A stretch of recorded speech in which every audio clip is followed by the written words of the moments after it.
살다 보면 이런 말 참 우리가 자주 합니다. 세상 사는 게 참 어렵다. 세상 참 예측 불가능하다.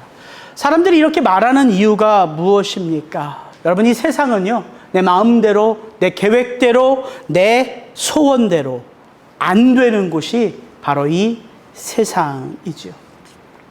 그래서 매주 수요일마다 우리가 함께 살펴보는 그 전도서의 전도자 코헬렛은 해 아래 세상을 이렇게 묘사합니다.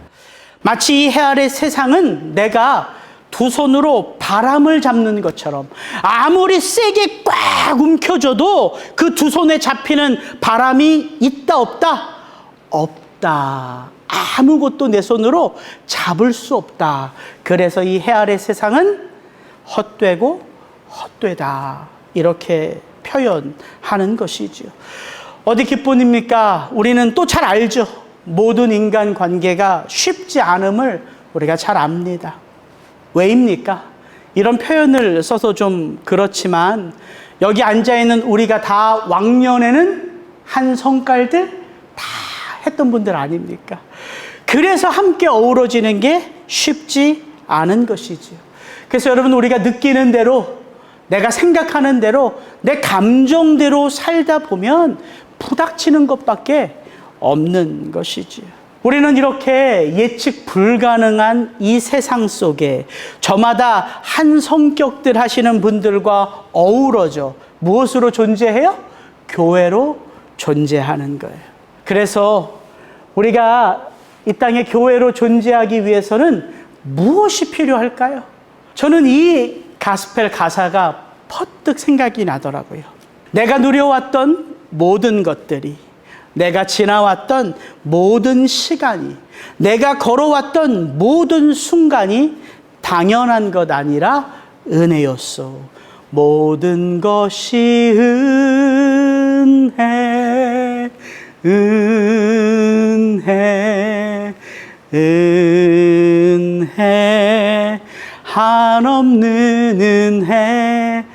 이 찬양 아시죠? 모든 것이 은혜였어. 여러분, 유튜브를 한번 틀어서 한번 검색해 보시면, 그렇지, 내가 이 땅에서 살아갈 때 필요한 건 스킬이 아니라, 능력이 아니라 오직 하나님이 부어주시는 은혜지. 이걸 우리가 체험해 가는 것이지요. 여러분, 마지막 종말의 때 바울은 이 데살로니가 성도들에게 말하지요. 과연 너희는 어떻게 이 종말의 때를 살아가야 하는지.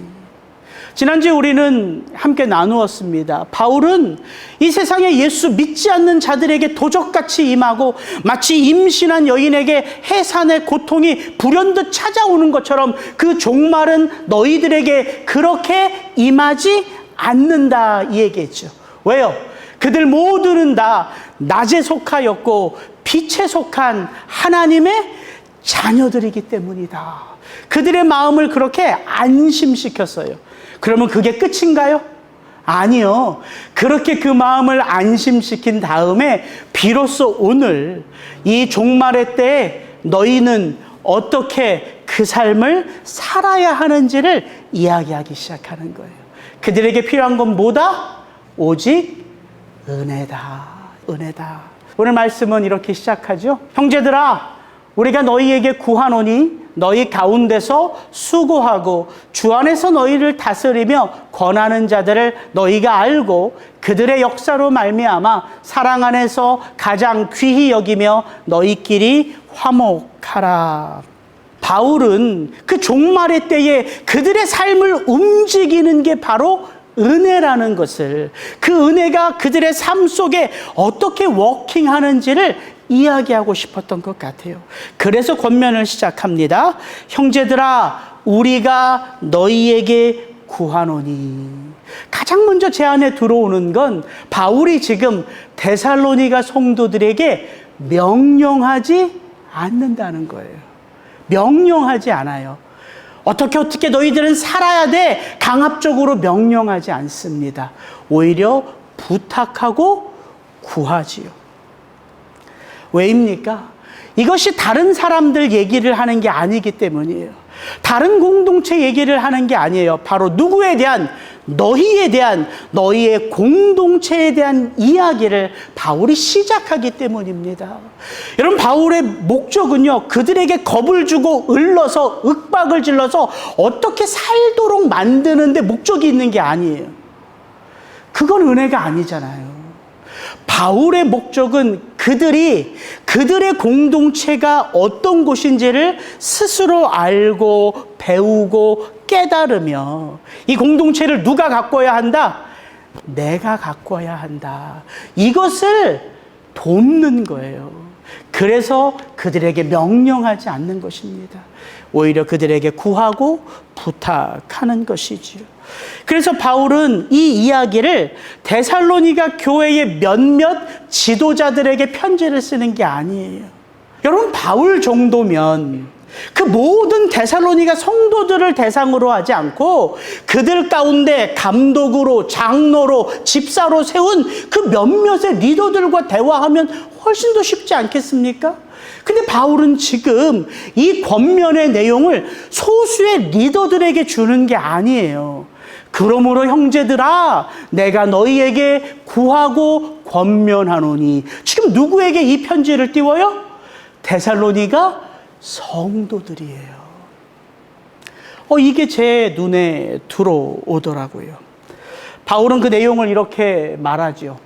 너희 가운데서 수고하고 주 안에서 너희를 다스리며 권하는 자들이 있음을 알아라. 이게 교회의 모습이에요. 교회에는 어떤 자들이 반드시 존재한다고요? 이렇게 교회라는 이름으로 모인 바로 우리들을 위하여 애쓰고 수고하는 자들이 있다는 거예요. 여기서 바울이 말하는 이 수고라는 단어는요, 지적인 수고를 말하는 게 아니에요. 육체적인 노동을 포함하는 거예요. 그러니까 교회를 섬긴다는 말은 내 삶을 드리는 거예요. 거기에 내 시간을 드리고요, 때때로 내 물질을 드리고요, 내 손과 발이 움직여서 내가 거기 안에 내 삶을 드리는 거예요. 그게 수고하는 거예요. 그리고 교회는 또 어떤 자들이 존재해요? 하나님이 주신 권위로 그들을 다스리고 권면하는 자들이 또한 있다는 거예요.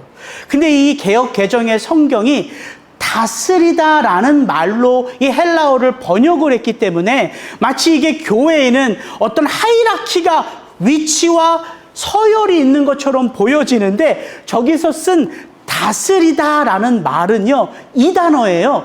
여러분, 우리 가정에는요, 우리의 자녀들보다 앞서서 항상 누가 가정을 지키고 먼저 믿음의 걸음을 내딛습니까? 누가? 아버지. 아버지. 그러니까 여기서 다스린다라는 표현은 위치와 지위를 강조하는 단어가 아니라 우리를 위하여 먼저 희생하고 섬기고 세심하게 배려하고 사랑하는 어른이란 표현이에요. 아버지라는 단어입니다. 이 단어가. 저희 와이프가 요즘에 되게 많이 바빠요. 그리고 오늘도 예배 드리자마자 이제 출장을 가거든요. 그러니까 시간 막 밤 12시까지 일하고 또 새벽에 6시에 출근하고 이런 모습을 제가 보는데, 금요일, 토요일 이틀 회사에 휴가를 내고, 휴가를 내도 일을 하더라고요. 그리고 나서 그 짜투리 시간을 쪼개서 애들을 데리고 종일 애들과 함께 보내려고 힘을 쓰는 거예요. 왜냐하면 이제 아이들 방학이 다 끝나가거든요. 여름에 저희가 휴가를 안 갔잖아요. 애들 생각하니까 미안한 거예요. 그래서 그 시간을 쪼개 애들과 함께 보내는 거죠. 그게 다은이, 주은이 눈에는 보일까요? 안 보일까요? 안 보이죠. 그러니까 애들이죠. 근데 누구의 눈에는 보일까요? 제 눈에는 보이더라고요. 이 사람이 엄마는 엄마구나. 아무리 바쁘고 힘들고 쫓겨도 애들한테 미안한 마음을 갖는 거예요. 그래서 애들과 함께 하려고 애를 쓰는 거지. 제가 그게 딱 보이니까 어저께 이제 출장 간다고 빨래를 하면서 옷을 다려야 될 게 있는 것 같아요. 그래서 아버님께도 부탁하고 또 빨래를 하길래 제가 설교 준비하다가 새벽 2시에 그걸 또 열심히 다렸다는 거 아닙니까? 교회에는요, 이렇게 어른이 존재해요. 그 사정과 형편을 마음으로 알고 이해하기에 슬그머니 다가가서 돕는 거죠. 여러분, 이게 교회라는 거예요. 바울은 은혜가 교회를 지배하는 그런 교회라면 마땅히 너희들은 무엇을 알아야 된다? 그렇게 사랑으로 나를 섬겨주고 교회를 섬기는 하나님의 사람들이 있음을 알아야 된다는 거예요. 그러니까 여러분, 교회는요, 손님처럼 다니면 안 되는 거예요. 손님은 알까요? 모를까요? 몰라요. 손님은 몰라요. 그냥 손님은 불편한 것만 알아요. 아우, 이 교회 왔더니 주차장이 너무 협소하네요. 아, 이 교회 왔더니 점심 반찬이 별것 없네요. 아, 이 교회 왔더니 설교가 너무 기네요. 이건 다 손님의 마인드예요. 주인의 마인드는 어떨까요? 이 좁은 주차장을 알면 주인은 교회 주차장에 대지 않죠. 옆에 파킹랏에 대지요. 컴퓨터 파킹랏. 이게 주인의 마음이라고요. 반찬이 맛이 없다 그러면 시간을 내서 토요일 날 저녁에 내가 내일 아침에 일어나서 우리 성도님들의 무슨 반찬을 할까, 이거 고민하죠. 이게 주인이에요, 주인. 그래서 신앙생활을 해도 손님처럼 신앙생활을 하는 분들이 있는 반면에 교회를 오래 다니지 않아도 마치 내가 이 교회의 주인인 것처럼 신앙생활하는 분들이 있다는 거예요. 그런 의미에서 우리 교회 성도님들 한 분 한 분들이 정말 손님이 아니라 주인처럼 예수님의 몸된 교회에 내가 그 사랑을 받았기에 그 사랑을 흘려보낸다, 이런 마음으로 신앙생활 하시는 분들이 있음을 제가 알기에 얼마나 기쁘고 감사한데. 바자회 하잖아요. 배추가 저절로 김치가 되는 게 아니에요. 그 배추를 사야 되고요. 그 배추를 절여야 되고요. 그 배추를 짜야 되고요. 그 배추에 속을 만들어 넣어야 돼요. 죄송합니다. 또 이렇게 디테일하게 하면 설교가 너무 길어지는데, 하여튼간 그래서 제가 여러분한테 드리고 싶은 건 교회를 겉돌지 마시고 지금 여러분들이 그렇게 사시는 것처럼 교회의 안으로 그 발걸음을 한 걸음 한 걸음 내디디면서 우리는 자라가는 거예요. 그러므로 이 몸된 교회에 오직 은혜로 살아간다는 것은 다른 것이 아닙니다. 레커그나이즈 하는 거예요. 그분 한 분 한 분들의 섬김을 기억하고 인정해주고 표현하는 거예요. 그게 뭐예요? 교회에서 자주 들려야 할 소리, 고맙습니다, 감사합니다, 이 소리 아닙니까? 수고하셨습니다. 근데 사실 이런 표현들이 우리 한국 사람들 정서에는 맞아요, 안 맞아요? 잘 안 맞죠. 감사를 입을 열어서 해. 내 마음으로 깊이 새기면 되는 거지. 이게 우리 정서란 말이에요. 고맙습니다, 감사합니다, 수고하셨습니다, 이거 잘 안 나와요. 그런데 기억하셔야 돼요. 우리가 신앙으로 산다는 건 내게 익숙한 정서로 사는 게 아니라 믿음으로 사는 거예요. 그래서 어색해도 고백하는 거예요. 저는 오늘 본문을 이렇게 읽어보는데, 바울이 이 한국 사람들 정서를 너무 잘 아는 것 같아. 바울은 한술 더 떠요. 고맙습니다, 감사합니다, 수고하셨습니다, 이걸로 부족하다는 거예요. 교회에서 들려야 하는 건 말뿐인 땡큐가 아니라 무엇이다? 사랑으로 가장 귀히 섬기는 거래요. 그 말이 무슨 말이냐면 마음과 마음이 사랑 안에서 통하는 곳이 교회라는 거예요.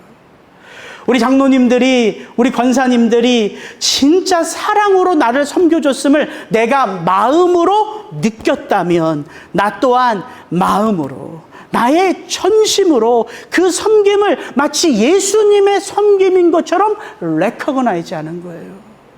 여러분, 은혜는 어려운 게 아닙니다. 나는 장로님으로부터, 권사님으로부터, 집사님으로부터 이런 섬김 받아야 마땅하다 생각하는 거, 이거 은혜 없는 자예요. 마땅한 건 없습니다. 제가 다은이 주은이에게 계속해서 가르치는 게 그거예요. 너 엄마 잘 만난 거 복이다, 그게 당연하다 생각하면 안 돼. 아빠는 어렸을 때 비행기 한 번 못 타봤어. 나는 추석 때 새 옷 입어본 적이 없다.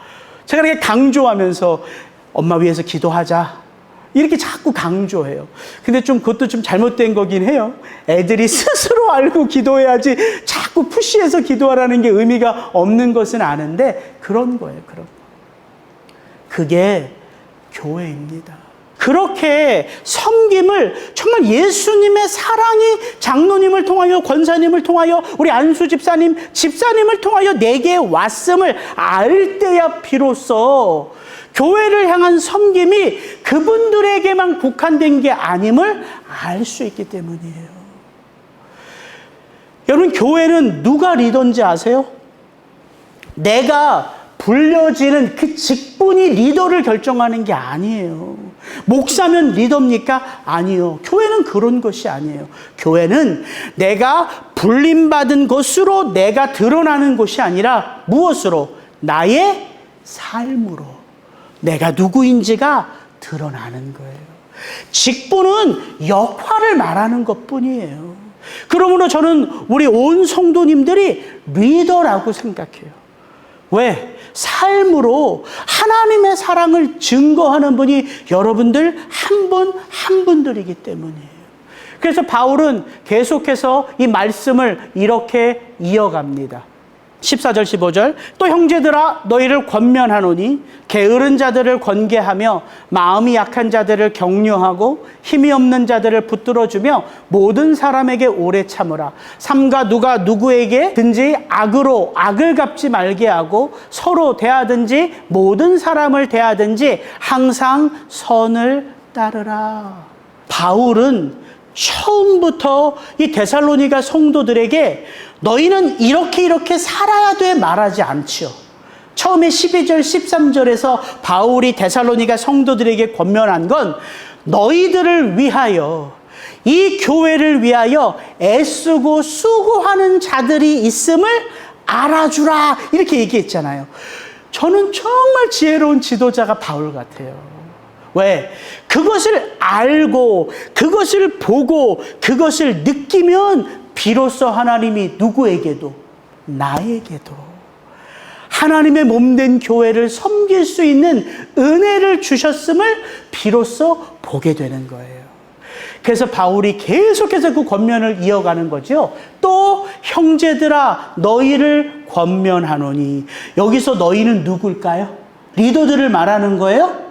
아니요. 12절 13절과 동일하게 데살로니가 모든 성도들을 말하는 거예요. 그렇게 바울은 계속해서 주님의 몸된 교회가 어떻게 은혜 가운데 빚어지고 자라가는지를 이야기하는 것이지요. 이 교회의 모습을 보니까 애쓰고 수고하고 섬기는 리더들만 존재합니까? 아니요, 그렇지 않아요. 교회에는요, 사실 세상의 모든 자들이 다 들어와 있는 곳이 교회예요. 세상의 모든 군상들이요, 교회 안에 다 들어와 있습니다. 교회가 사람 구별해서 뽑나요? 교회가 사람 구별해서 받아들이나요? 그렇지 않아요. 교회는 왜 세상 한복판에 존재할까요?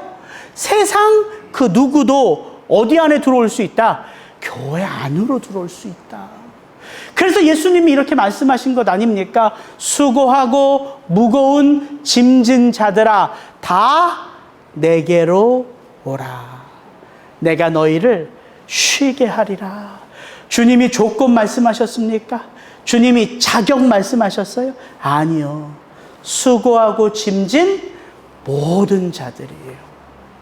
자격이 있다면 하나죠. 야, 정말 이 세상 내 힘으로는 살 수 없구나. 너무 힘들다. 이걸 깨닫는 게 자격이라면 자격일까요? 그걸 진짜 깨달을 때 비로소 예수가 눈에 보이니까. 여러분, 이게 은혜예요. 은혜란 내가 예수 안에서 이 사랑을 받은 것을 아는 게 은혜란 말이에요.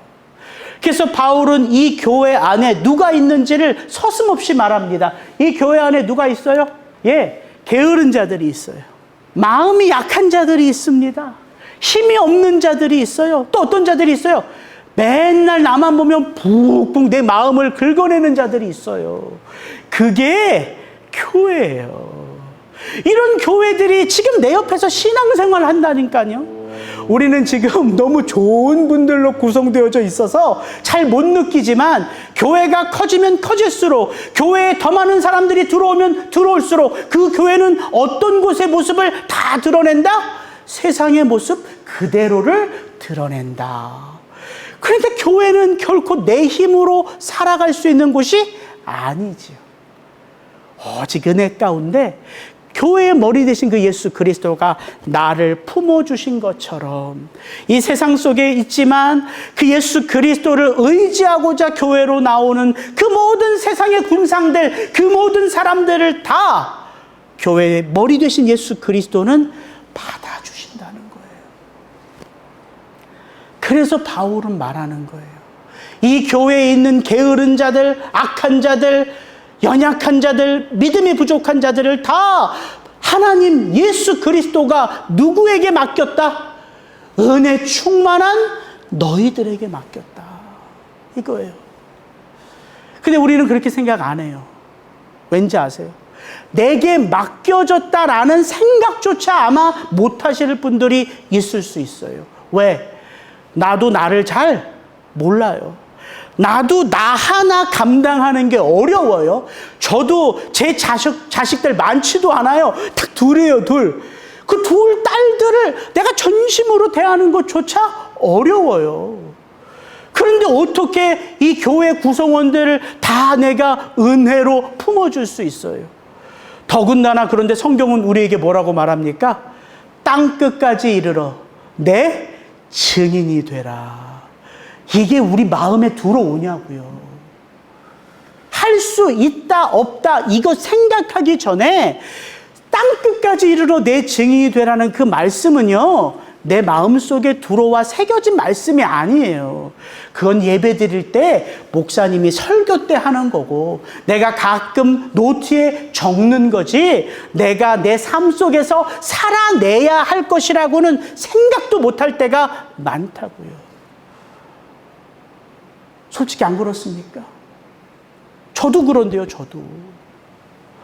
내가 이 시애틀 땅에 있는 모든 성도들을 다 섬기는 것도 아니고, 하나님이 내게 허락하신 분들을 섬기는 것도 때로는 너무 벅찬데, 땅끝까지 이르러 증인이 되라고요? 예수님, 전 못합니다. 그래서 우리가 알아야 될 게 있어요. 성경은 하나님이 우리에게 주시는 사명을 항상 먼저 말하지 않습니다. 성경은 항상 성도의 삶, 그 출발점을 나의 사명, 나의 의무로 시작하지 않아요. 항상 성도의 삶은 그 시작점이 어디일까요?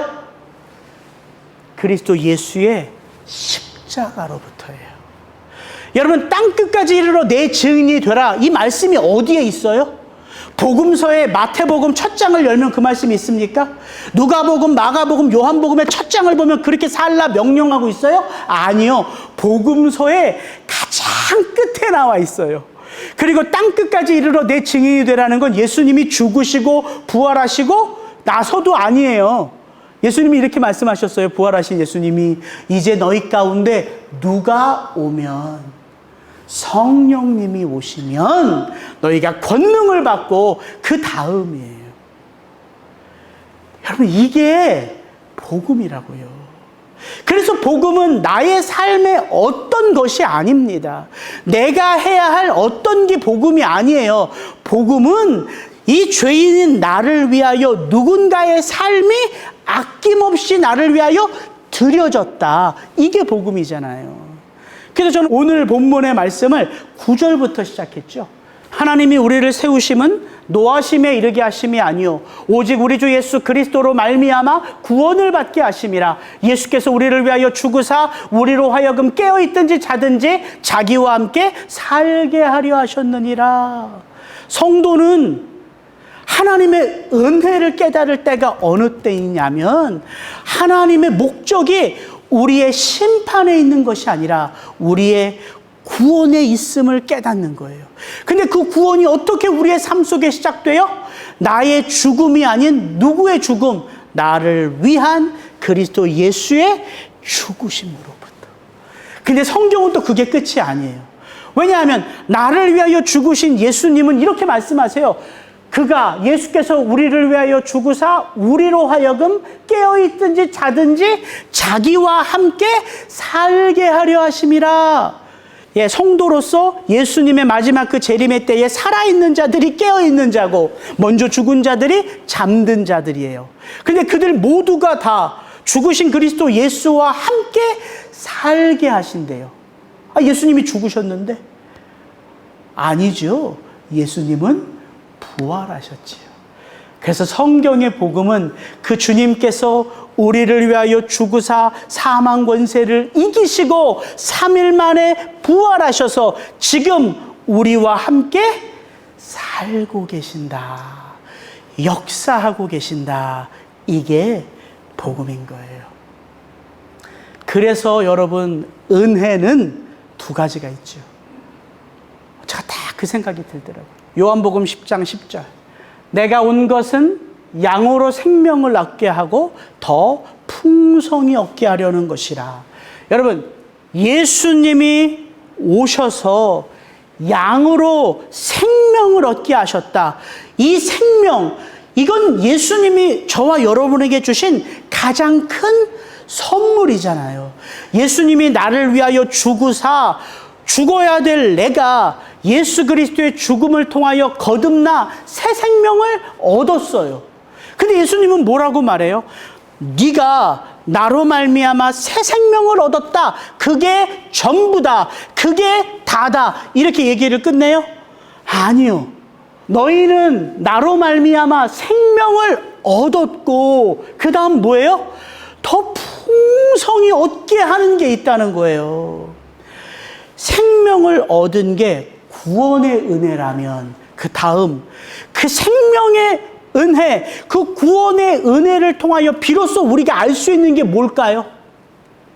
저와 여러분의 삶 속에 누가 일하시는 것을 비로소 우리가 알 수 있어요. 예수님. 그래서 구원의 은혜는 우리의 삶이 180도 바뀌는 지점이 바로 그 지점이에요. BC와 AD는 다른 세상이잖아요. 예수님이 오시기 전과 예수님이 오신 후는 완전히 다른 세상이라고요. 왜 달라요? 누가 일하는 것을 비로소 알 수 있어요. 예수님, 하나님, 성령님. 이게 구원의 은혜예요. 그러니까 구원의 은혜는 끝이 아니라 이제 뭘 알아야 돼요? 그 예수님이 구원받은 나와 더불어 무엇을 하실지를 체험하는 게 영광이라는 거예요. 그래서 오늘 14절 15절에 보면 사도 바울은 하나님이 이 교회 안에 살아가는 게으른 자들, 악한 자들, 부족한 자들, 연약한 자들, 믿음 없는 자들만 말하는 것이 아니라 그들은 우리의 인간적인 능력으로는 섬길 수 없는 자들이에요. 근데 무엇을 체험하면 이 구원의 은혜를 체험하고 날마다 나의 삶 속에서 나와 함께 하시는 그리스도 예수가 있음을 알 때 비로소 우리는 그들을 은혜로 섬길 수 있는 거예요. 그래서 바울이 말하는 거예요. 게으른 자들을 사랑으로 권계하며 마음이 약한 자들을 사랑 안에서 격려하고 힘이 없는 자들을 사랑으로 붙들어주며 너희들 속을 박박 긁어내는 그 사람들을 사랑 안에서 오래 참고 행여나 너희 가운데 악으로 너희들을 대하는 자들을 그리스도 예수의 은혜 아래서 선으로 품으라. 핵의 마지막 종말의 때를 살아가는 저와 여러분의 성도의 삶이라는 거예요. 마지막 때를 살아가는 능력 뭐라고요? 오직 은혜라고요. 근데 우리가 기억해야 될 건 구원의 은혜만 있는 것이 아니라 그 구원의 은혜를 통해서 날마다 내가 나의 삶 속에 나와 함께 하시는 그 예수 그리스도를 인격적으로 만나고 교제하고 살아가고 누리는 바로 그 은혜. 여러분, 그 은혜는 그냥 내게 주어지는 은혜가 아니에요. 히브리서에서 이렇게 말합니다. 그러므로 우리는 긍휼하심을 받고, 이게 뭘 말하는 거예요? 죄인인 우리가 받을 수 없는 하나님의 구원의 은혜를 받고, 그 다음 같이 읽습니다. 시작. 때를 따라 돕는 은혜를 얻기 위하여 은혜의 보좌 앞에 담대히 나아갈 것이니라. 다르죠? 우리 가운데 그 누구도 구원을 위하여 그리스도께 나아간 사람은 없어요. 그럴 수 없습니다, 죄인은. 그래서 구원의 은혜는 예수님이 우리에게 찾아오셨지요. 그러나 우리가 우리의 삶의 자리에서 날마다 누려야 할 그 은혜는 기다려라, 준비해라 말하지 않죠. 너희에게는 때를 따라 돕는 은혜가 있으니 그 은혜를 위하여 담대히 보좌 앞으로 나아갈지니라. 날마다 이 은혜를 구하며 나아가는 저와 여러분 되기를 주의 이름으로 축복합니다. 이 시간 같이 기도하겠습니다.